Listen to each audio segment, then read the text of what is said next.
Hey guys, welcome back to my channel. I know it's been a while since I uploaded and I just want to say that I'm so sorry for that, but I'm back and I have a lot of new content that I'm excited to share with you guys, so let's pick up where we left off. On September 20th, I uploaded a video wherein we discussed Jeffree Star's former friend and hairstylist, David Scissorhands, exposing alleged racist text messages between himself and Jeffree. The reason I say alleged is because to date we have not been able to verify the authenticity of these texts. I do have some additional information that I'd like to share with you guys, which I believe was swept under the rug or overlooked as everything was going down. I realize you guys were probably expecting this video to be about Jeffree and Thomas, and we will get there because you know I have a lot to say on that as I was mildly involved. However, being that I've been absent from YouTube, I need to address those text messages before we move on to Thomas. Before we get into that, let me just preface what I'm about to show you by saying that I'm simply presenting potential evidence which I believe speaks to the authenticity of David's texts. I'm not inserting my thoughts and personal opinion of Jeffree. As I said, I'm laying it all out and you can make what you will of it. So let's start off by clearing something up. If you followed this story, you know there's been some confusion with respect to David's cell phones, being that he showed an Android in his September 20th Instagram story while posting screenshots from what is clearly an iPhone. These are the screenshots contained in his story, which were included in my previous video. And I found my old cell phone, and I think a story time would be really good right about now. So I'm sitting here and I'm thinking about people that like to fan people out and constantly put other people's business out there. And I've been quiet so long that I'm sitting here like, why don't I fan people out? Like, why don't I have a little story time and let people really know the tea, real? On September 20th, a Twitter user who we'll call Pop replies to one of David's tweets saying, "In your IG story, your old phone being an Android that has all the tea in it, but your receipts are from an iPhone talking to an iPhone, not an iPhone talking to an Android. Doesn't make sense to me. Please clarify if possible." David replies to Pop saying, "Hi babes, yes, I just got an iPhone as of this year. The screenshots are from the beginning of this year on my new phone. The Android is all going to be shown in my video as well as my new text threads in my current phone in brackets iPhone." A Twitter user who we'll call Internet replies to David saying, "But this deleted tweet has a date stamp of December in brackets, not even a year, just December. So how do you have iPhone receipts from December when you got your phone this year?" Here are the screenshots attached to that tweet, which we discussed in my previous video. With respect to the date of David's deleted screenshot, it could just be that he's not super precise when it comes to dates, and perhaps he got his iPhone a little earlier than indicated. I'm not totally sure and I can't speak to the reason why he deleted the screenshots. Here's David's explanation for the cell phone discrepancy. The screenshots that you've seen me post are very recent from my iPhone. The infamous Android that you see here now is now plugged in. So the screenshots that you've seen were not from my Android. Just to add clarification, those are not my Android screenshots. Those are my iPhone screenshots. My Android is on the charger right now and is charging. Now, I agree that overall David handled this situation poorly. There is no denying that, and I want to clarify that I do not agree with the manner in which he used to obtain subscribers prior to his release of information. I also do not agree with some of the terms David used during his Instagram lives, and I do not support the comment he made about not being able to rape the willing during his October 3rd video titled The Truth. However, it's important to consider the evidence presented using critical thinking. In order for David to quote-unquote fake the text messages between himself and Jeffree, he would have had to meticulously plan this out so that the text messages line up with corresponding date-stamped events. Let me show you what I mean. We'll go in chronological order, beginning with David's September 21st Instagram Live, where he revealed a text message thread between himself and Jeffree, allegedly. These messages are located on his old Android. So I'm going to run the clip and then we'll go back and use David's messages to create a cohesive timeline. Tried posting a video right now of a really intense text message that I wanted to share with you guys, and I am going to try to reshare this with you properly because the way I posted it right now, it did not come out pretty clear. So it was a bit scrambled. It didn't make sense. So taking it back to August 1st, 2017, I asked this individual if they were upset with me, and they said allegedly no, we just talked yesterday. You know, at that time I said, well, I just noticed you unfollowed me on social media. I know it's really nothing but response being, I know it's just Instagram, you know, and this is their response basically saying that this is how they felt about me working with certain artists that they did not approve of or that I was not really allowed to work with. And it goes into making it seem like it's okay. Here's my response. They go into my response basically stating about how I feel bad, you know, and basically the same thing that I'm trying to preach now, dude. I just wanted to showcase my talent on different people, black, white, Asian, Chinese, doesn't matter. Hair was always hair for me. It always has been, always will be. What this message is saying is something I'm really not proud of. I'm really disgusted, and I'm embarrassed that I allowed myself to subject myself to such stupidity, to have a dollar and make a living, and to be in fear, live in fear, dude. This is the shit that I put up. Basically, here's the disgusting part. It comes back to, you know, September 5th, 2017. I'm basically talking about a title of a channel. They're agreeing, keeping it 100. I'm basically also talking about unfollowing a person that I used to hang out with at that time. They basically agreed for me to unfollow that person. They agree that it's cool that I unfollow that person. And also, if I'm done posting that gorilla, that they would love to follow me again, their friend, right? Try telling me. This is my response, my disgusting response.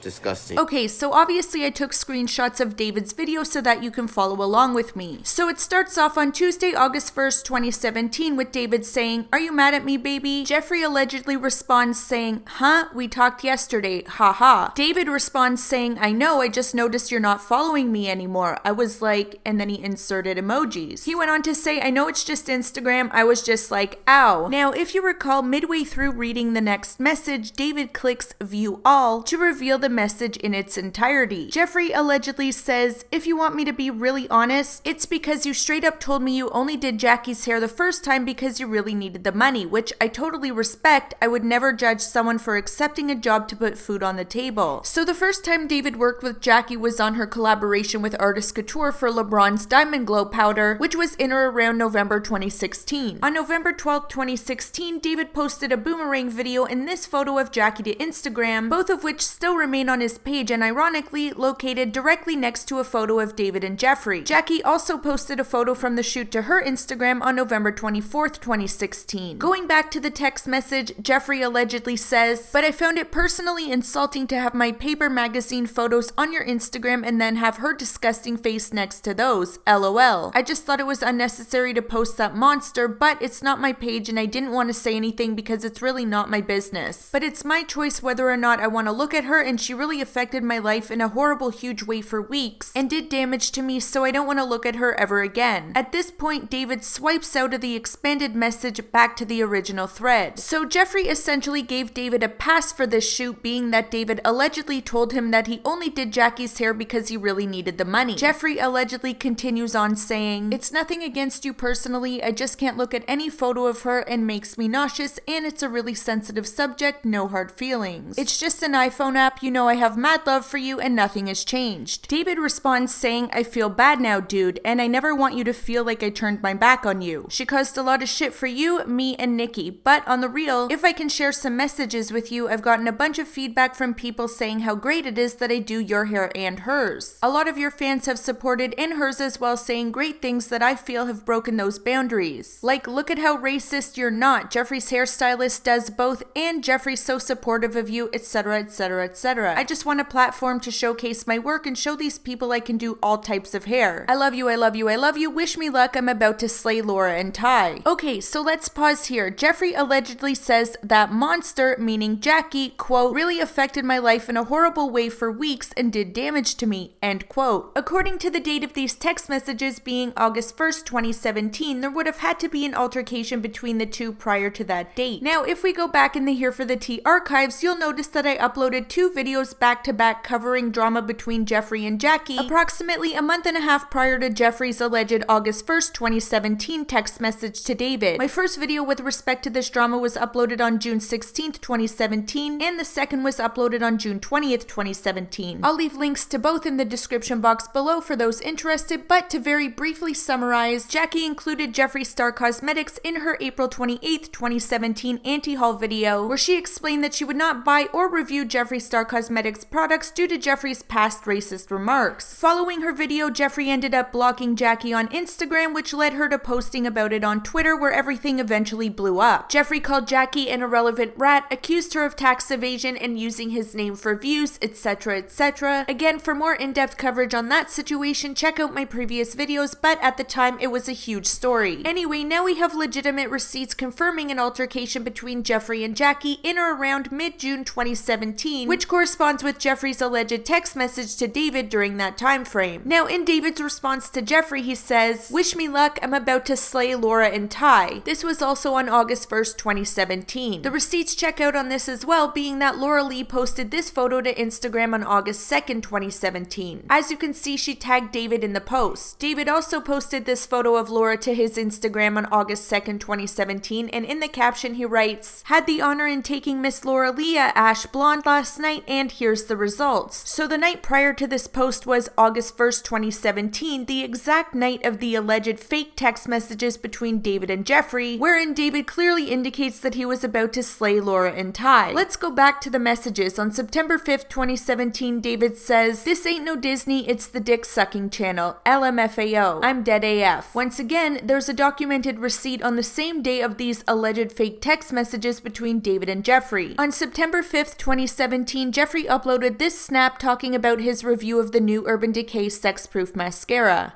And I'm getting a lot of people tweeting me so positive about it. Like, look, y'all know I'm the realest bitch on YouTube. If I'm gonna motherfucking review a product, I'm gonna review a product. Because you guys trusted my opinion that much, I'm gonna be thorough. I'm gonna do this shit just like the box says. Bitch, it says it's sex proof. We gonna do some motherfucking sex. And if people are too immature to handle that, bitch, you don't gotta watch my channel. You don't gotta watch my videos. I'm like, girl, I'm not kid friendly. This is not Disney. I'm not on the Disney Channel, baby.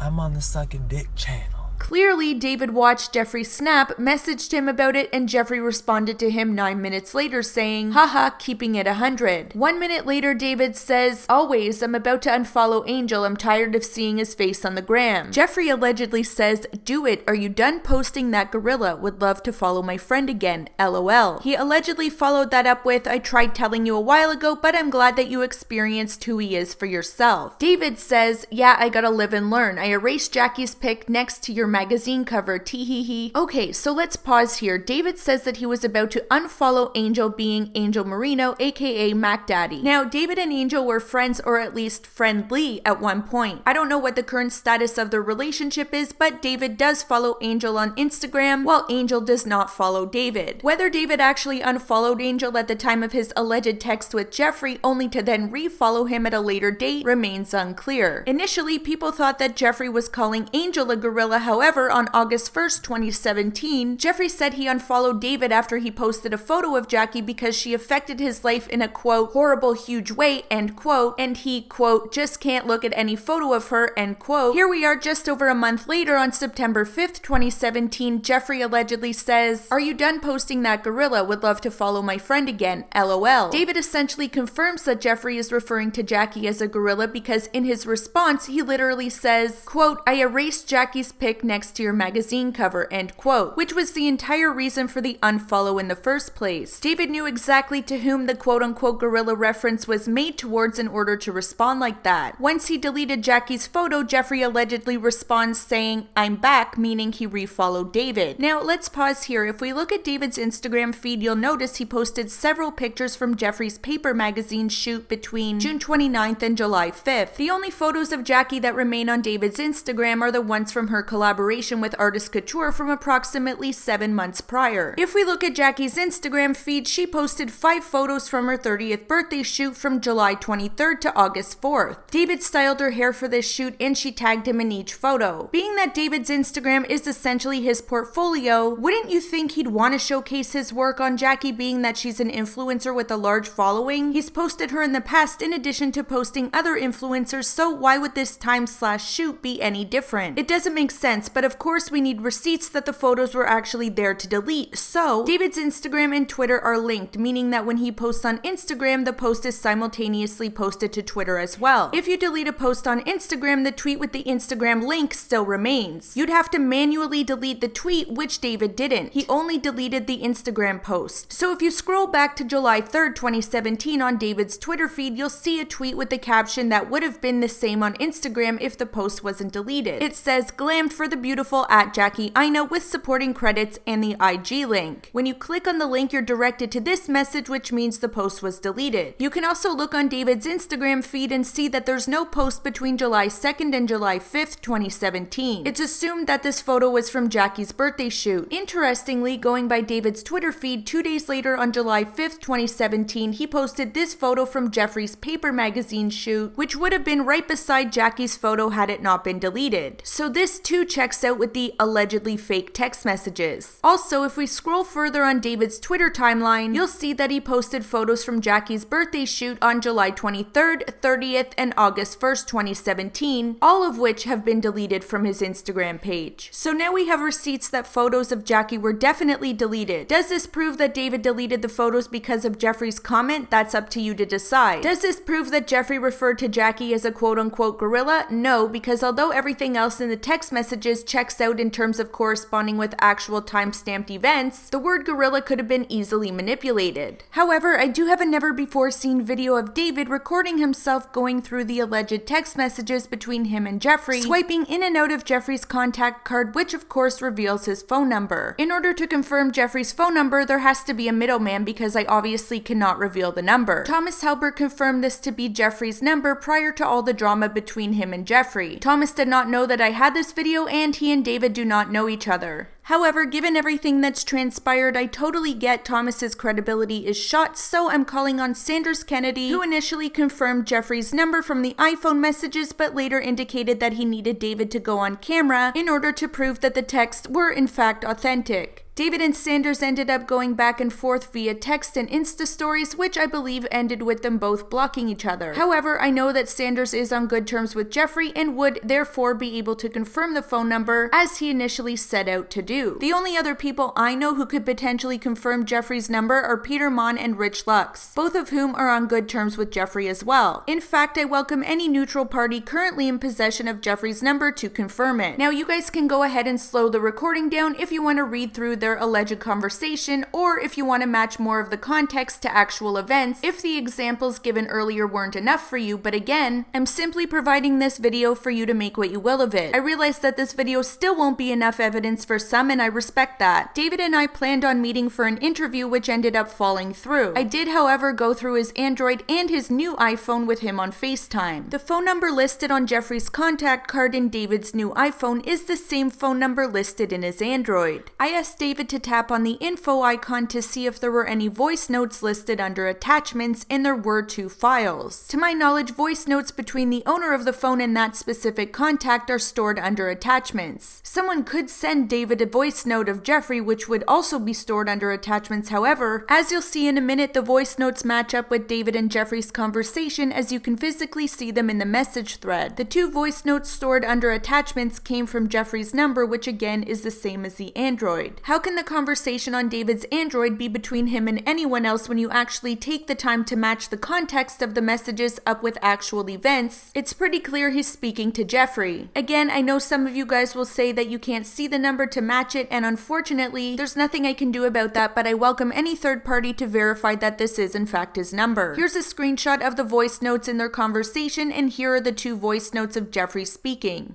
Girl, every night I hear your voice in my head saying, suckle that knuckle. It's so haunting. It's so beautiful.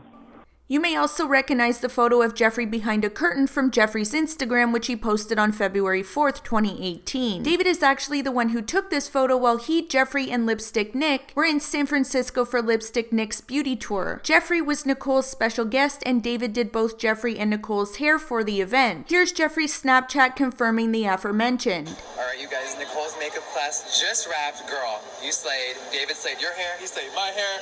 I'm sure most of you know I was a Lipstick Nick surprise model for San Fran. Bitch, look at this eye. Woo!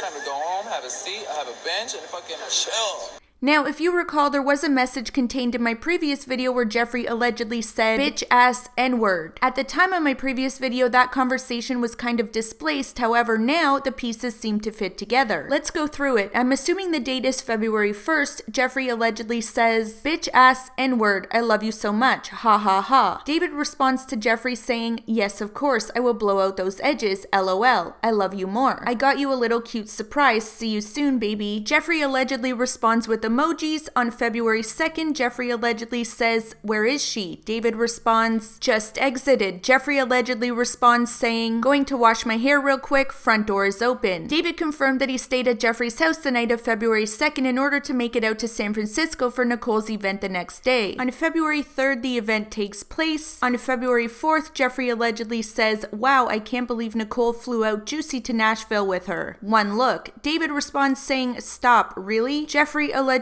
responds saying, yep, what a fucking joke. Nate is asking how much to PayPal you and email address. David responds saying, I think she clearly doesn't like the way I do hair, or I think she thinks I would have said no. From what I understand, David was supposed to do Jeffree and Nicole's hair, I'm assuming for another event, and Nicole ended up flaking on David and using Jesus instead. As we know, Jeffree has deemed David's messages to be fake news and took it a step further, accusing Laura Lee and her quote-unquote crew of, quote, hiring an old friend to make up some bullshit to distract from their fake apologies, end quote. David has denied this, saying that the last time he spoke to Laura or Manny was at Coachella when he did their hair in April of this year. Interestingly, no one demanded proof of this alleged hiring because for one reason or another, Jeffree isn't held to the same standard as everyone else. He can simply make accusations against people and respond to situations with quote-unquote fake news, and everyone just accepts it. Anyway, on September 28th, AINA posted a note to Twitter where she essentially called Jeffree out for his racist behavior. She tags him in the post and says, I would like to address something that unfortunately happens more often than it should. I have and will continue to be committed to supporting brands and content creators that champion inclusivity through messaging and their actions. It's important to me as a person, woman, and member of our beauty/influencer community to stand firmly by these values. Jeffree Star does not represent those values. I have not and will not excuse his blatantly racist behavior, not his past references to me in derogatory terms, his continued use of the N-word, nor his efforts to eliminate spaces and opportunities for people of color. No one in the community should feel they are protected enough to continuously say things to make Black women feel ugly and ashamed in their own skin. This is sadly a privilege that some, in brackets Jeffree included, have abused for far too long. In today's culture of authentic representation, we as a beauty community can only grow and thrive by refusing to accept bigotry in any form, no matter the brand or the person. If there's going to be a standard, let's raise it for everyone. Let's stop making exceptions for people just because we like the way they blend eyeshadow. I hope moving forward we can do better and focus on making room for those with responsible voices and positive platforms. Jackie went on to say, I'm not addressing this again. Please in the future, no matter what changes, do not pressure, urge me, or force me to accept and forgive someone who will never accept someone like me. If a smear campaign follows my stance on this, ultimately should maybe you question why every time someone professionally expresses concerns about this person, in brackets, something Black women have the right to do, and yet I'm way nicer than most, why they'd have to be punished for it. Jackie received both positive and negative feedback to her tweets. I'm gonna leave a Twitter thread here if you want to pause the video and read through the conversation, but interestingly, Jackie mentions that Jeffree has never directed an apology towards her, Shayla, who he called a broke fucking rat, or any of the Black women he directly offended or said derogatory things about publicly or privately. She went on to say that he apologized to the people who buy his products, and that was enough for her. For the record, Jeffree's apology video was uploaded on June 20th, 2017. The date of the alleged gorilla reference was September 5th, 2017. Something I find very interesting is the fact that to date, Jeffree has not addressed Jackie despite her tagging him in her posts directly calling him out, and why hasn't he responded to David other than to say fake news? David is making some pretty bold claims here. We saw how quickly Jeffree addressed Thomas Halbert's claims. He came with receipts, honey. Why doesn't he have the same energy towards Jackie and David? Being that Jeffree said he has a phone full of receipts, surely he has the same conversation as David in his own phone. He could show his side of the messages at the alleged gorilla comment. I know you can delete your own messages, however, if he did, it would be super obvious as part of the conversation would be missing, and it would look like David was essentially talking/responding to himself. Now, you can say that David could have simply inserted racist terms into his and Jeffree's already established conversation, but again, it's so beyond out of character for Jeffree to just let accusations as serious as these slip by with almost zero acknowledgement on his behalf. He called Manny out recently on Instagram for simply supporting another artist collaboration when Manny has publicly supported that artist in the past, dating back to June, yet he has remained basically mute on David with claims of racism. There have been other callouts as well for much less than racism. Could it be that Jeffree knows David has the real tea, being that they were friends for years and that's why he's letting him slide? Let me know your thoughts on that. I'd also like to reiterate that I understand the concerns with respect to David's credibility and the fact that he was complicit in the alleged conversations with Jeffree. I totally get that. Again, I do not condone some of the terms David used during his live streams, nor do I think he's a completely innocent party in this situation. As I said earlier, I'm simply presenting information for you to make what you will of it. I'm just excited to connect with you guys again. I've missed reading your comments so much. Of course, I realize that this is an old story now, but I feel like I brought something new to the table, which is what I'm going to try to do when covering stories that I missed while I was away. Again, I want to say thank you for your patience, love, and support. It does not go unnoticed. As usual, let me know how you guys feel about this situation. Has the video footage or any information contained in this video changed your perspective on the matter? Let me know below. I will be covering the Thomas Halbert drama next with exclusive receipts, so stay tuned for that. Thank you guys so much for watching. Don't forget to subscribe to my channel and follow me on Twitter, Instagram, and Snapchat @HereForTheT2, and I'll talk to you guys again soon in my next video. Bye!